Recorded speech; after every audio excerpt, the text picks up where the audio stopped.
incredible event. I'm sure you've seen clips of it so far. If you haven't, check us out on our YouTube channel.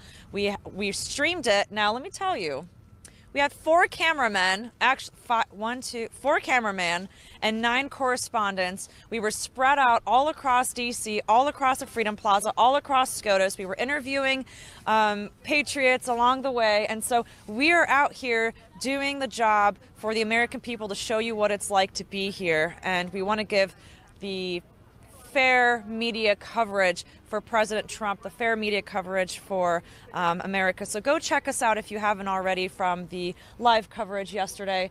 Is there anything that stood out to you during that time when we were there at the MAGA March? What stood out to you before we get into the crazier things? What stood out to me was just love of country. It felt as if President Trump was actually there, because you had people chanting 4 more years and USA, and the energy was not lacking, as it never is. And that's one of my favorite things about going to a Trump rally, is the love and unity, and the fact that people from all walks of life come together to share in their love of God, love of country, love of freedom. Especially the immigrant population in Washington, D.C. is very international in terms of a melting pot. Lots of immigrants showed up from different parts of the world, and they really are terrified, quite frankly, of what they've seen happen with this election. This is what happens in third world countries. Third world countries rig their elections to keep dictators in power for decades. And we're basically on the verge of living in a banana republic if they allow these fraudulent results to stand. So with any luck, this will work out in our favor, work out in the president's favor. Really not luck, it's with prayers and support. There's a lot of prayers happening. There's a lot of belief in God. There's a lot of faith. And that's what I love most about the rallies, is they were peaceful. I mean, you're talking about hundreds of thousands of people assembling in Washington, D.C. who are rightfully pissed off, and yet not one building destroyed, not one business looted, no fires, no commotion from one side until obviously later on in the day. Zero need for police presence. Literally zero commotion, no police reports. Nobody was burning or looting or anything. Now I want to transition to talk about what happened after the peaceful gathering, what happened in DC last night. So as patriots were leaving the rally and they were sort of heading on back to their hotel, or they were heading back to a restaurant, or they were whatever they were doing, President Trump actually tweeted this. He said 99% of patriot. Trap 1, 2. You're good. You're good. About 99% of the patriots were leaving the MAGA rally when Antifa and BLM decided to attack vulnerable Americans who were with their children. There were elderly, there were women.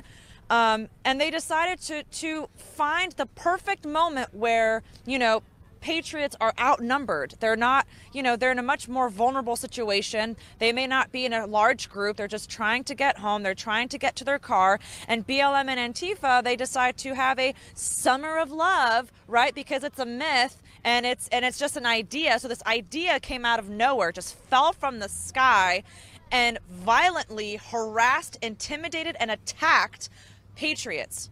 I can't make this up. It's all over the news. Well, news being social media. We were there. Some of us from RSBN were there. We were not reporting this live on YouTube, but we were actually, our camera crew here, we have Justin and we have Mike, they were reporting live on their YouTube channels. We were going on Instagram. If you want to see, I'm not sure if you can see some of the footage on the screen right now, if it's being split screened, but I want to show you, I want to tell you about some of the things that I experienced, some of the things that Mike experienced, because we were attacked as well. So first thing we did was, what did we do? We went to the Freedom Plaza, correct? Mm-hmm. We're at the Freedom Plaza, and then we walked down the street to see what the commotion was. This was about 7 p.m. Yeah, about 7 p.m. We walked to the Freedom Plaza, and then we walked up the street because we saw a bunch of people gathering, and we were with Brick Suit. Here, I'll take the mic. Yeah, go ahead. We were with Brick Suit, and he was standing on the corner. He's a guy that stands out because he's wearing a suit that's made of bricks, and he had his MAGA hat on, and he wasn't afraid. And that's the thing, is you don't want to be afraid. You don't want to let bullies intimidate you. This is like schoolyard bullying, where you have a bunch of people surrounding one person in attempts to intimidate them and assault them. Brick Suit stood on the corner. They snatched his hat off. Ironically, his Stop the Steal hat. And that's the thing. They attacked him. I mean, he was a target because he's wearing a brick suit. So of course that's triggering. That's offensive.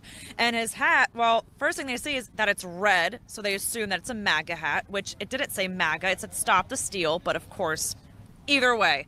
Yeah. So the irony in that was that it said Stop the Steal. They stole his hat, and I don't know if you can see it on the screen, but they stole his hat. They poured lighter fluid on his hat in attempt to, I'll let you figure the rest of that out for yourself. They poured lighter fluid on our correspondent's hat, attempted to keep it and burn it. And Brick Suit said, heck to the no, that's my property, that's my hat, it's rightfully mine, and I'm going to go get it. And that's exactly what he did. He went into the belly of the beast, he got the hat. Once he got the hat, the Summer of Love individuals, the tolerant, beautiful, like-minded, kind-hearted people filled with love and joy started to come to us more. Now, I was with Zoe. You know, Zoe is our other correspondent. And Zoe and I were standing, we're just recording. We're not doing anything else, we're just recording. They start attacking us. Why? Because we're recording. They don't want you to see the unity and the love and the peace. Sarcasm. So they come and they start attacking us. I have a young lady shoving a blue umbrella in my face, and she says, "What, you don't think I haven't been doing this all day?" You don't say. So she continues to shove the umbrella in my face, and I say, "You're so beautiful, you're so beautiful. Let me see your face, let me see your face." And she continues, and another individual approaches with a second umbrella, and as I'm standing there filming them, I'm just filming the umbrella, I can't see them. The person behind the black umbrella punches me through the umbrella on my nose, which is always crooked. It's fine, don't worry. I'm fine. But they punch me through the umbrella and they leave. And that's, Mike, I have no words. When it happens to you, it's different. You see it all the time, but when it happens to you, it's a different experience. All we were doing was filming. If they want us to unite with them, if they want us to trust them and to admire them and to learn from them, at least then let us record.